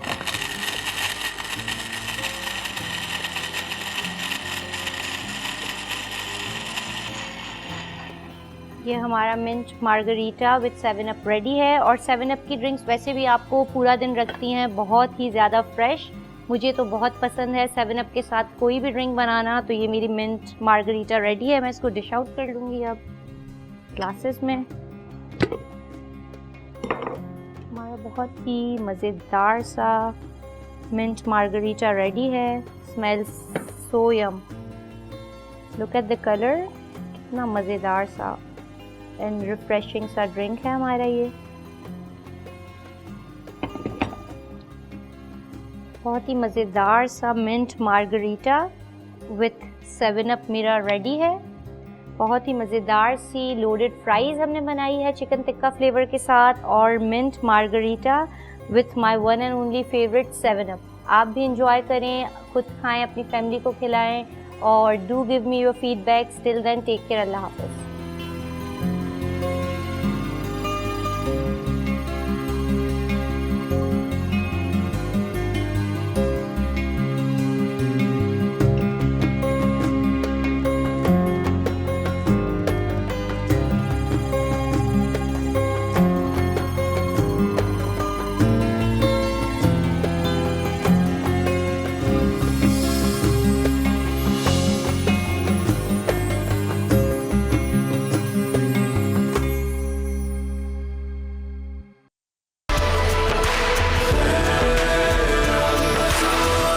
खैर रमज़ान में एक बार फिर से खुशामदीद जनाब। आज पाकिस्तान समेत दुनिया भर में वर्ल्ड किडनी डे मनाया जा रहा है। आज के दिन को मनाने के बहुत सारे मकासद हैं। आपको अगर हम बताएं कि गुर्दे जो हैं वो इंसानी जिस्म का एक अहम और ख़ास हिस्सा है, इसीलिए अच्छी सेहत के लिए हमारे गुर्दों का सेहतमंद होना बहुत ज़्यादा ज़रूरी होता है। और अक्सर लोग गुर्दों की बीमारी को बिल्कुल नज़रअंदाज कर देते हैं, लेकिन ये एक ऐसी बीमारी है जो जानलेवा भी साबित हो सकती है। जी हाँ, दुनिया में हर साल 25 लाख से ज़्यादा अफराद गुर्दों के मुख्तलिफ अमराज में मुब्तला होकर होकर अपनी जान गंवा बैठते हैं। और पाकिस्तान में अगर बात करें तो पाकिस्तान में भी दिन ब दिन जो किडनी के पेशेंट्स हैं उनकी तादाद में इजाफा होता जा रहा है और एक मुहतात अंदाजे के मुताबिक 1.25 करोड़ से ज़ायद अफराद गुर्दों के अमराज का शिकार हैं। और आज वर्ल्ड किडनी डे मनाया जा रहा है और इसी मुनासबत से हमने सोचा इस पर हमने बात करनी बहुत ज़्यादा ज़रूरी है, अवेयरनेस फैलाना बहुत ज़्यादा ज़रूरी है। इस बीमारी को लाइट ना लिया जाए, ये जानलेवा साबित हो सकती है। तो हमने मदऊ किया है डॉक्टर सैयद मोहम्मद नाजिम साहब को, सेक्शन हेड यूरोलॉजी डिपार्टमेंट है आगा खान यूनिवर्सिटी हॉस्पिटल के, उनसे मजीद बात। बिल्कुल डॉक्टर साहब, बहुत शुक्रिया हमें ज्वाइन करने के लिए। कैसे हैं आप? जी अल्हम्दुलिल्लाह, बहुत शुक्रिया। रमज़ान ठीक जा रहा है आपका? जी बिल्कुल। अच्छा डॉक्टर साहब, ये बताइएगा कि अमूमन ये जो गुर्दों की बीमारियां होती हैं लोग इससे अनजान रहते हैं और ये अचानक सरफेस करती हैं, तो इनका ख्याल किस तरह से रखा जाए? आपने जैसे बिल्कुल कहा कि गुर्दे की बीमारियां अपने इनिशियल स्टेजेस में, इब्तदाई मराहिल में कोई वाज़ेह सिम्टम्स या वाज़ेह अलामात नहीं देती है और बहुत सारे लोग इससे वाकिफ नहीं होते। लेकिन ये भी जानना जरूरी है कि गुर्दे की बीमारी की बहुत कॉमन वजूहात होती हैं, जिसमें the most common reasons are blood pressure या जिसको आप कह लें कि बुलंद फिशार खून, इसके अलावा शुगर का मसला और इसके अलावा मोटापा। अच्छा। और एक मोहतात अंदाजे के मुताबिक जो गुर्दे की बीमारियां हैं 60% ऑफ केसेस में ये रीजन होता है। और पाकिस्तान दुनिया के उन ममालिक में से है जिनमें ब्लड प्रेशर और शुगर की शरह काफी ज्यादा है। तो लिहाजा बहुत सारे लोग जो ब्लड प्रेशर और शुगर का शिकार होते हैं, दवाइयां प्रॉपर नहीं लेते, अपने मॉलिज से रिजू नहीं करते, आहिस्ता आहिस्ता उनके गुर्दे खराबी की तरफ चले जाते हैं। अच्छा, और डॉक्टर साहब एक बड़ी कॉमन मिथ है, रमज़ान भी है तो इससे रिलेटेड ही, कि पानी, अगर किसी को किडनी में पेन हो रहा है तो कहा यह जाता है इसको फौरी तौर पर पानी दिया जाए या ज़्यादा वाटर इनटेक जो है वो बढ़ा लें। और रोज़ों में कुछ इस तरह से होता है कि हम पानी कम इस्तेमाल कर रहे होते हैं तो बहुत सारे लोग शिकायत करते हैं कि उन्हें किडनी में पेन हो रहा है। क्या ये दोनों चीज़ें आपस में रिलेटेड हैं मेडिकली भी? जी बिल्कुल, काफी हद तक ये रिलेटेड है, बिकॉज गुर्दे का काम जो है वो खून को फिल्टर करना है, खून की सफाई करना है और खून को साफ करके गुर्दे पेशाब बनाते हैं। तो जितना अच्छा पानी पिया जाएगा उतना अच्छा गुर्दों के अफाल में रोल प्ले करेगा ये।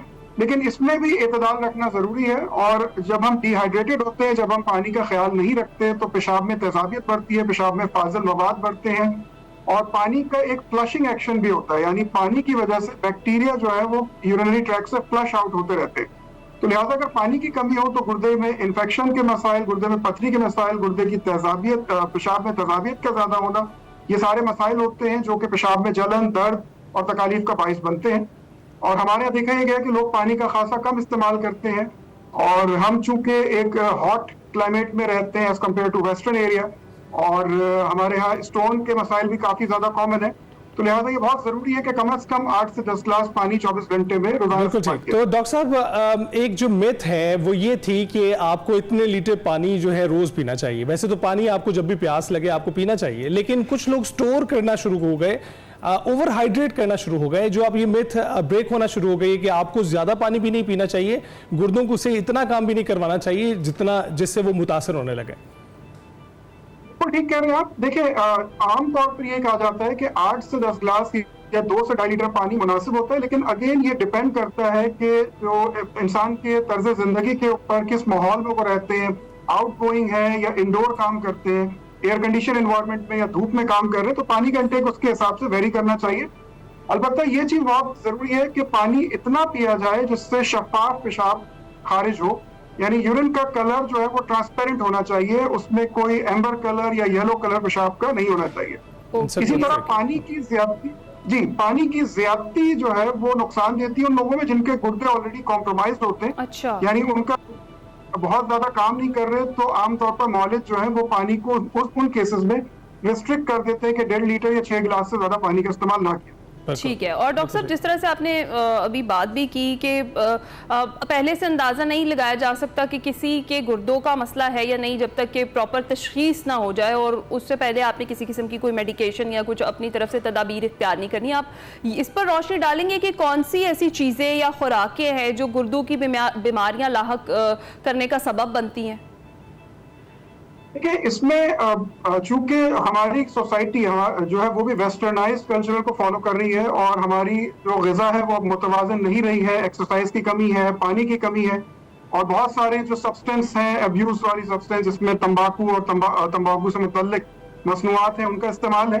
तो ये सारी चीज़ें गुर्दे को नुकसान देती हैं और इसके अलावा पानी की कमी के अलावा अगर हम बात करें, बहुत ज़्यादा गोश्त का इस्तेमाल है, बहुत ज़्यादा सॉल्ट का इस्तेमाल, बहुत ज़्यादा चिकनाई वाली चीज़ों का इस्तेमाल, कोल्ड ड्रिंक्स, कोला ड्रिंक्स का ज़्यादा इस्तेमाल, ये सारी चीज़ें गुर्दे के लिए मुझे सेहत हो सकती है, मुझे साबित हो सकती है। तो डॉक्टर साहब, ये तो चीज़ें होती ही हैं, इसके बारे में तो लोगों को आगाही है, लेकिन कुछ चीज़ें जो बाकी बीमारियों के लिए मुफीद होती हैं इसके लिए ख़राब होती हैं और गुर्दों को मुतासर करती है, जिस तरह एंटीबायोटिक्स हैं। एंटीबायोटिक्स के इस्तेमाल से जो है गुर्दे मुतासर होते हैं, तो इसके बारे में आप क्या कहेंगे? जिसको हम कहते हैं इनजुडिशियस यूज, यानी बगैर मौलिज के मशवरे के बहुत सारे लोग एंटीबायोटिक्स इस्तेमाल करते हैं। बहुत सारे लोग पेन किलर्स, जो हम एनएसएड्स कहते हैं, ये इस कैटेगरी की दवाइयां जो स्ट्रॉन्ग पेन किलर्स होती है, जोड़ों के दर्द में, दांतों के दर्द में इस्तेमाल की जाती है, तो वो महीनों और सालों तक इस्तेमाल करते हैं अपने मौलिज से मशवरा किए बगैर। तो एंटीबायोटिक्स का अगर प्रॉपर इस्तेमाल ना किया जाए और ये जो दर्द कुश अद्वियात या पेन किलर्स होती हैं, इनका बहुत ज्यादा इस्तेमाल किया जाए तो ये गुर्दे के लिए नुकसानदेह साबित होती है। ठीक है। और डॉक्टर साहब, किडनी स्टोन्स के बारे में भी जरा रोशनी डालिएगा, ये कितनी ज्यादा डेंजरस होते हैं और इसके लिए भी कौन कौन सी ऐसी एहतियाती तदाबीर है जो अपनाई जा सकती हैं? अगेन देखिए, किडनी स्टोन्स बहुत ज्यादा कॉमन है। हम सत्य इस्तवा पे रहते हैं, इक्वेटर पे रहते हैं, और इक्वेटर रीजन के कंट्रीज में स्टोन के बनने की शरह, गुर्दे के स्टोन बनने की शरह बहुत ज्यादा कॉमन है। और इसमें भी बहुत सारे अवामिल होते हैं, जिसमें तर्ज जिंदगी है, जिसमें डाइट है, जिसमें पानी की कमी है, और इसके अलावा जिस तरह मैंने बताया कि कुछ चीजें हैं जो पथरी बनाने में मददगार साबित होती हैं, जैसे रेड मीट या रेड मीट से रिलेटेड प्रोडक्ट्स, जो इंटरनल ऑर्गन्स होते हैं, लिवर हो गया, ब्रेन हो गया, इनका बहुत ज्यादा इस्तेमाल, ये इससे खून में और पेशाब में यूरिक एसिड की ज्यादती होती है, उससे पत्थर बनते हैं। दूसरा जो कॉमन कंपोनेंट है वो ऑक्सलेट है। ऑक्सलेट जो है वो हरे पत्ते वाली सब्जियों में, जैसे पालक है, साग है, आइसबर्ग, लेटस, ये जो सलाद के पत्ते वगैरह होते हैं, और टोमेटोज में ऑक्सलेट की बहुत ज्यादा मिकदार होती है। इसी तरह जो खुश्क मेवे हैं, अगर उनका बहुत ज्यादा इस्तेमाल किया जाए, ड्राई फ्रूट्स, तो उनमें भी ऑक्सलेट की मिकदार बहुत ज्यादा होती है। तो जिनको पथरी की शिकायत हो, जिनके फैमिली में पथरी की शिकायत हो, उनको इन चीजों से, इन ग़िज़ाओं के इस्तेमाल में एहतियात का मशवरा दिया जाता है। इसी के साथ कहा यह जाता है कि सॉल्ट का इंटेक कम हो, सोडा या कोल्ड ड्रिंक्स का और फास्फोरिक एसिड जिन मशरूबात में पाए जाते हैं उनका इस्तेमाल कम करना चाहिए, क्योंकि ये पथरी बनाने की वजूहात में शामिल है। राइट। तो डॉक्टर साहब, ये भी बताइएगा, क्योंकि वक्त की थोड़ी सी कमी है, कि जो लोग जिनको बीमारियां हो जाती हैं गुर्दों की और अक्सर के फेल भी होते हुए दिखाई देते हैं, क्योंकि उनको ख्याल ना रखा जाए और दवाइयां ना दी जाएं तो वो ठीक नहीं होते और वो डायलिसिस पे चले जाते हैं। तो पहले तो ये बताएं कि प्रिवेंशन के लिए क्या करना चाहिए, और फिर डायलिसिस की अगर खुदा न खास्ता ऐसी नौबत आ जाए तो फिर क्या किया जाए? प्रिवेंशन के लिए तो सबसे पहले वही बात जो बार बार हम रिपीट कर रहे हैं कि तर्ज जिंदगी को बेहतर किया जाए, एक्सरसाइज किया जाए, पानी का अच्छा इस्तेमाल किया जाए, सादा ग़िज़ा, फलों का इस्तेमाल, इसको किया जाए। और इसके अलावा, जैसा चूंकि ब्लड प्रेशर, शुगर, मोटापा, ये तीन बहुत कॉमन वजूहात हैं गुर्दे में खराबी की, तो अगर किसी को ब्लड प्रेशर, शुगर का मसला हो तो उसको बहुत प्रॉपर कंट्रोल किया जाए, अपने मॉलिज से रिजू किया जाए, और जो दवाइयां वो प्रिस्क्राइब कर रहे हैं उनको रेगुलर इस्तेमाल किया जाए। ठीक है। जहां तक डायलिसिस का ताल्लुक है, तो जब गुर्दे प्रॉपर अपना काम नहीं करते, खून में से फाजिल मवाद को खारिज नहीं कर पाते, तो उसको खारिज करने के लिए प्रोसीजर होता है जिसको हीमोडायलिसिस कहते हैं, जिसमें मशीन के जरिए खून की सफाई की जाती है। एक और तरीक़ेकार होता है जिसको पेरिटोनियल डायलिसिस कहते हैं। इनके जरिए जिस्म से फाजिल मवाद और एक्स्ट्रा पानी को खारिज किया जाता है। ये काफी तकलीफदेह अमल होता है और बहुत महंगा इलाज है।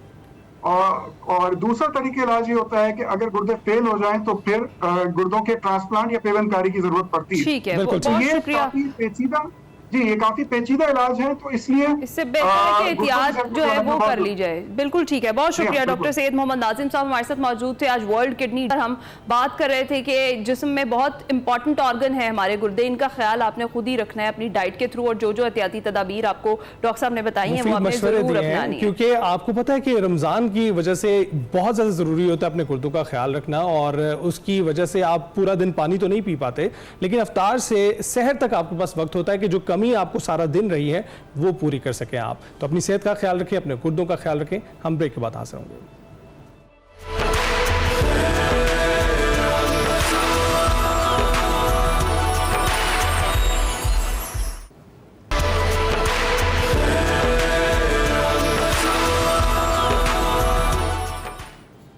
खैर रमज़ान में एक बार फिर से खुश आमदीद जी। लाहौर में और उसके मुज़ाफ़ात में कुछ ही देर में आज़ान मगरिब हो जाएगी। हमारा जो 12वां रोज़ा है खैर खैरियत से हम इफ्तार करेंगे।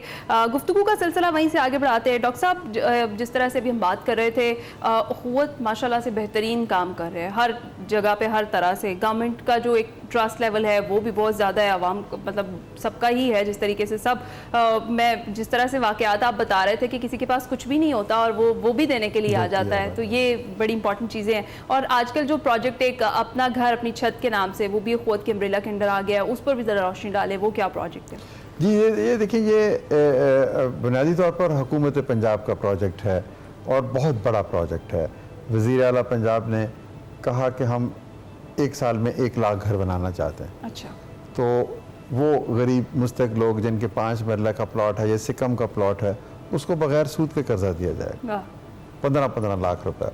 तो ये एक बहुत बड़ी इनिशिएटिव है, बहुत बड़ा प्रोग्राम है। फिर इसमें हुकूमत ने अपने पार्टनर्स ढूंढे, बैंक ऑफ पंजाब को ढूंढा। बैंक ऑफ पंजाब ने फिर हमारे साथ एक माहिदा किया कि फील्ड में हम उन लोगों को वेरीफाई करेंगे। यानी हुकूमत ने एक पोर्टल बनाया, उस पर लोग अप्लाई करते हैं, फिर उसमें कुरानंदाज़ी होती है कि बहुत से लोगों ने, कई लाख लोगों ने अप्लाई किया, लेकिन सबको इस साल नहीं, किसी को अगले साल, किसी को उससे अगले साल।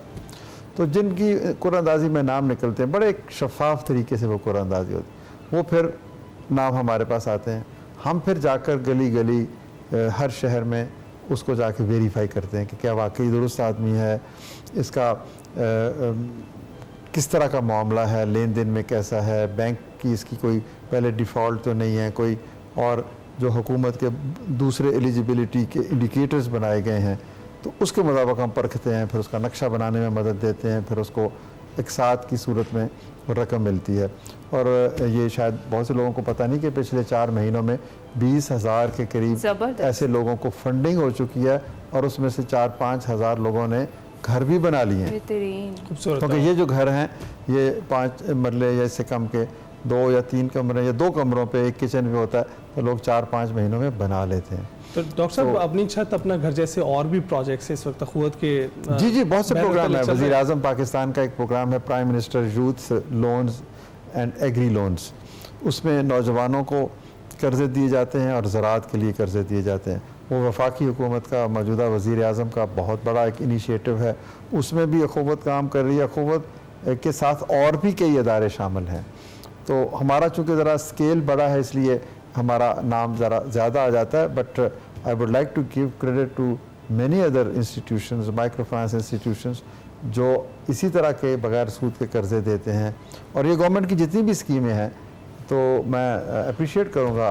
बलूचिस्तान हुकूमत ने ये शुरू किया है, फिर वफाकी हुकूमत ने शुरू किया है, फिर पंजाब हुकूमत ने शुरू किया है, तो KP हुकूमत भी इसके ऊपर गौर व फिक्र कर रही है, सिंध की हुकूमत भी, तो गिलगित बल्तिस्तान, इवन आज़ाद कश्मीर के। देखें, ये काम मैं कहता हूँ कि जब शुरू हुआ तो लोगों ने हमें कहा कि ये होने वाला नहीं है, बगैर सूद के भी वो कर्जा देता है। तो अब ये देखें कि हुकूमतें भी अल्हम्दुलिल्लाह इस पार्टनरशिप में आ गई हैं। और इसीलिए मैं अभी आपको कह रहा था जब आप ब्रेक पे थी कि ये दरअसल एक तसव्वुर की फतह है। माशाअल्लाह, बेशक। और किसी भी अहद में अगर कोई ऐसा तसव्वुर, कोई ऐसा आइडिया पेश किया जाए जो उस अहद के सियासी, समाजी और मुआशी जो सवालात का जवाब दे सके ना, तो फिर उस तसव्वुर को आगे बढ़ने से कोई नहीं रोक सकता। अरे वाह, माशाअल्लाह। तो ये मौक़ात है, ये इस अहद के लिए ज़रूरत है। किसी को भिखारी नहीं बनाना, दोस्त बनाना। अरे वाह, बड़ी प्यारी बात आपने किया। तो डॉक्टर साहब, जो दीगर छोटी छोटी कुछ NGOs होती हैं, वो भी कोलैबोरेट करती हैं अख़ुवत के साथ इस तरह से काम करने जी, वो इंडिपेंडेंट भी काम करते हैं, हम भी उनकी मदद करते हैं। आप यकीन करें कि पाकिस्तान में बहुत से अच्छे अदारे हैं। अब एक तवील फहरिस्त है। आप यूँ समझिए कि इस मुल्क के हर महल्ले में एक अब्दुल सितार ईद ही बैठा है। अरे वाह, माशाअल्लाह, वाह। वाह। वो शख्स जो है वो एक इस्तारा है। तो उस जैसे लोग बैठे हुए हैं, दे रहे हैं अल्लाह के फजल व करम से। तो मायूस ना हो। आपके इस प्रोग्राम के तवज्जो से मैं कहूँगा कि मायूसी की कोई गुंजाइश नहीं। एक बात जनाब से मैंने रिक्वेस्ट करनी थी, आप मसाजिद को, चर्चेस को, रिलीजियस प्लेसेस को आपने बड़ा यूज़ किया अपने प्रोजेक्ट्स के लिए, वो भी शेयर करें ना कि किस तरह से ये। बिल्कुल। देखिए, मैं ना बुनियादी तौर पर डेवलपमेंट इंटरनेशनल डेवलपमेंट का एक स्टूडेंट हूँ, तो मैंने देखा है कि इंडिजिनस इंस्टीट्यूशंस क्या किरदार अदा करते हैं। तो मस्जिद देखें, हमारे यहाँ नबी पाक सल्लल्लाहु अलैहि वसल्लम ने मस्जिद को कैसे इस्तेमाल किया, इबादत भी की, तालीम भी दी, बैरूनी वफूद से भी मिले, अदालत का काम भी लिया। यानी मस्जिद जो है ना वो एक घंटा घर की तरह मरकज़ है। तो वहाँ पर जो काम होगा वो शफाफ होगा, वो पार्टिसिपेटिव होगा, उसमें एहतसाब होगा। तो इसीलिए हम कहते हैं कि मस्जिद तो खुदा तक पहुँचने का एक ज़रिया है ना, बेशक। या किसी भी मज़हब की बात कर लें, उनकी अपनी इबादत का, बिल्कुल, उनकी अल्टीमेट रियलिटी तक पहुँचने का एक रास्ता है। बेशक। तो खुदा तक पहुँचने का रास्ता सजदा रेज़ होने में भी है, उसके बंदों की खिदमत करने में भी है। तो खिदमत के लिए हम क्यों नहीं इस्तेमाल कर सकते? डॉक्टर साहब, बल्कि ना हदीस पाक में मैंने एक देखा, क़यामत के दिन अल्लाह ताला एक बंदे से पूछेगा कि मरिद तो वलम उत्तनी, मैं बीमार हुआ तुमने मेरी इयादत नहीं की, मैं भूखा था तुमने मुझे खाना नहीं खिलाया, मैं प्यासा था तुमने मुझे पानी नहीं पिलाया। वो बंदा पूछेगा या अल्लाह तू कैसे बीमार हुआ? तो अल्लाह ताला फरमाएगा इन्ना अब्दी फुलानन कद मरदा लौ उतहु ला वजदतनी इंदहु, मेरा फलां बंदा बीमार था, अगर तुम उसकी इयादत करते तो मुझे वहां पाते। वो जो इबादत में भी नहीं मिलता, मरीज की इयादत में मिल जाता है। प्रोफेसर साहब से भी पैनल डिस्कशन जारी रहेगी। वक्त हो गया है लाहौर में अफ्तार का, आप अफ्तार कीजिए, अफ्तार के बाद हाजिर होंगे।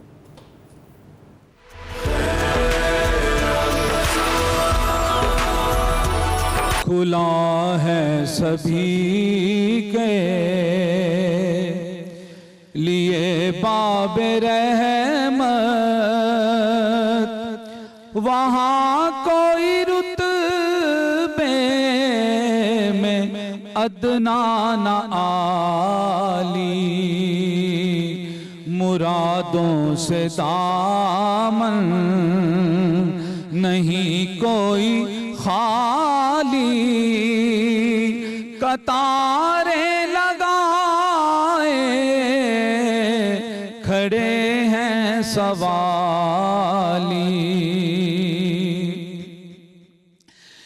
मैं पहले पहल जब मदीने गया था तो थी दिल की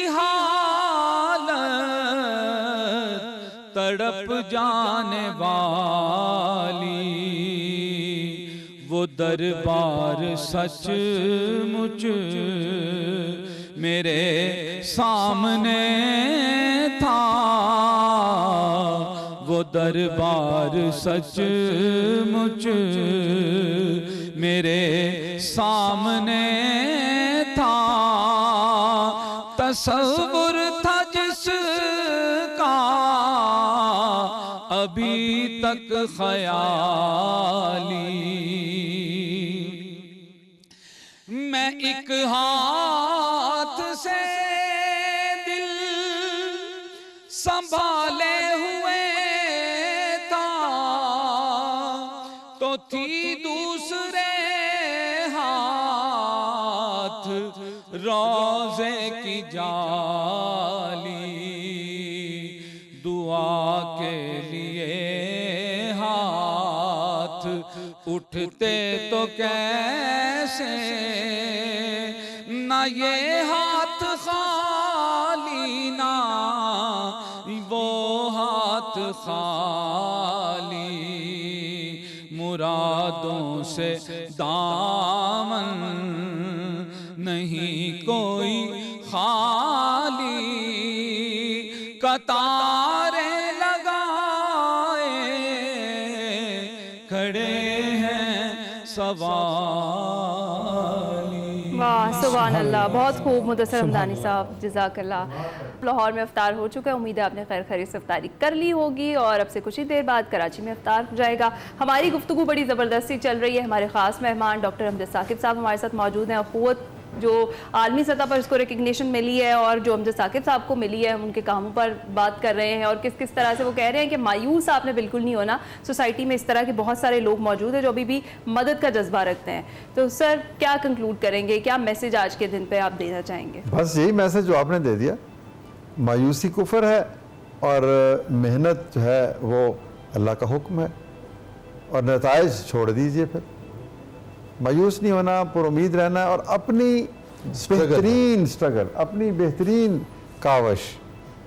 और एक और चीज़ भी अगर आप मुझे इजाज़त दें जी जी कि माजी और मुस्तकबिल और दरमियान में छोटा सा एक ट्रांजिटरी लम्हा है जिसको हम हाल कहते हैं। हाँ तो माजी में जो गलतियां हैं या माजी की जो तलखियां हैं उनको भुला देना चाहिए। वाह वाह वाह वाह वाह वाह। वो दुख है ना, हिज़्न मलाल है। और मुस्तकबिल के खौफ में मुब्तला ही नहीं होना चाहिए, क्योंकि वो तो खुदा ने न जाने क्या लिखा वाह है। वाह वाह। तो जो ये जो कुरानी तालीमात का एक अहम हिस्सा है, आप तो खैर बहुत बेहतर बता सकते हैं कि जो अल्लाह के अच्छे बंदे होते हैं ना, वो ना खौफ में मुब्तला होते हैं वाह और ना हिज़्न मलाल में। बेशक बेशक, खौफ और हुज़न लिफ्ट हो जाते हैं। बिल्कुल। बेशक। तो मैं यही लोगों को, अगर भूल जाओ कल जो कुछ हुआ, वो माजी का कवाड़ बंद कर दो, उससे सीखो ज़रूर, लेकिन उसके ऊपर बार बार आंसू ना बनाओ कि मैं ये कर देता तो ये हो जाता, ये करता तो ये हो जाता। माजी आंसू बहाने के लिए सिर्फ नहीं है, ये सिर्फ सबक सीखने के लिए, वाह और मुस्तकबिल खौफ खाने के लिए नहीं है, ये उम्मीद के लिए। वाह वाह वाह वाह। बस इतनी सी बात। जबरदस्त जबरदस्त, बहुत जो शुक्रिया। करना है आज करो। आज कर लो, बस। यही लम्हा है, मौजूद है, ये हाथ में है। जी नहीं, हमारी सबसे बड़ी मुसीबत ये कल करेंगे। Exactly. बहुत बहुत शुक्रिया डॉक्टर अमजद साकिब साहब, आप मौजूद थे और हमें बड़ा खूबसूरत पैगाम दिया है। सर आप दोनों से भी आज के दिन का मैसेज मैं चाहूँगी। मैं यही बात जो डॉक्टर साहब ने केवल ने कह दी, इसके ऊपर कोई मैसेज नहीं हो सकता। कल का इंतजार न करें, जो करना है आज करना है। वक्त की कदर कर लें, वक्त को अपने हाथ में कर लें। अल्लाह ने वक्त की कसम उठाई है, वल असर कह के, वल फजर कह के, वल लैल कह के। और हमारे पास ज़ाया करने के लिए सबसे ज़्यादा सस्ती चीज़ है ही वक्त। हम इसे बर्बाद करते हैं, ज़ाया करते हैं मोबाइल पर, सोशल मीडिया पर, इधर उधर। इस वक्त की कैद कर लें, इस वक्त को कैद कर लें, इसमें मेहनत कर लें और आज कर लें। कल इंशाल्लाह शानदार होगा। तो प्रोफेसर फहद आप क्या कहेंगे? खैराती निज़ाम पे कुछ लोग तनकीद भी करते हैं, कोई पैगाम है उनके लिए? नहीं, मेरा ख्याल है डॉक्टर साहब ने जैसे फरमा दिया है, बहुत से और भी इंस्टीट्यूशंस काम कर रहे हैं, डॉक्टर साहब का इंस्टीट्यूशन, दीगर इंस्टीट्यूशंस। तो हमारे इदारों ने तो अमली तौर पे करके दिखाया है। पाकिस्तान जैसे माशरे के अंदर बहुत ही बेहतरीन काम इन्होंने किया है। और डॉक्टर साहब जैसे खुद भी फरमा रहे हैं, बाज़ औक़ात जो रैशनैलिटी होती है ना, अक्ल, वो हमें कंस्ट्रिक्ट भी करती है। तो कहीं ना कहीं हमें वो जिद्दोजहद और जुनून और पैशन भी चाहिए, और वो पैशन ही होता है। लोग जो पैराडाइम शिफ्ट करते हैं, जैसे डॉक्टर साहब ने भी अपनी नौकरी छोड़ी, करियर छोड़ा, तो एक वो जुनून का लम्हा था ना, जिद्दोजहद और जुनून मिले। तो इकबाल का शेर मैं डॉक्टर साहब की नज़र करूँगा, अक्ल गो आस्था से दूर नहीं, इसकी तकदीर में हुजूर नहीं, दिले बीना भी कर खुदा से तलब, आंख का नूर दिल का नूर नहीं। अल्लाह ताला हमें ऐसी आंखें इनायत फरमाए। आमीन आमीन, इंशाल्लाह इंशाल्लाह। हम गुजारिश करेंगे मुदस्सिर हमदानी साहब से नाते रसूल मकबूल वो पेश करें। मेरा पैगंबर अजीम तर है, मेरा पैगंबर अजीम तर है, कमाल खल्लाक ज़ात उसकी, जमाल हस्ती हयात उसकी, बशर नहीं अज़मत बशर है, मेरा पैगंबर अजीम तर है। वो शरह अहकाम हक ताला, वो खुद ही कानून खुद हवाला, वो खुद ही कुरान खुद ही कारी, वो आप महताब आप हाला,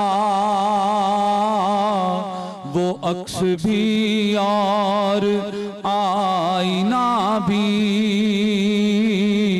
वो नुक्ता भी खत भी दायरा भी, वो खुद नजारा है खुद नजर है, मेरा पैगंबर अजीम तर है। शऊर लाया किताब लाया, हश्र तक का निसाब लाया, दिया भी कामिल निजाम उसने, और आप ही इनकलाब लाया। वो इल्म की और अमल की हद भी अजल भी उसका है और अबद भी, वो हर जमाने का राहबर है, मेरा पैगंबर अजीम तर है। और शेर सुनिए कि वो आदम और नूह से ज़्यादा बुलंद हिम्मत बुलंद इरादा, वो ज़ुहद ईसा से कोसों आगे,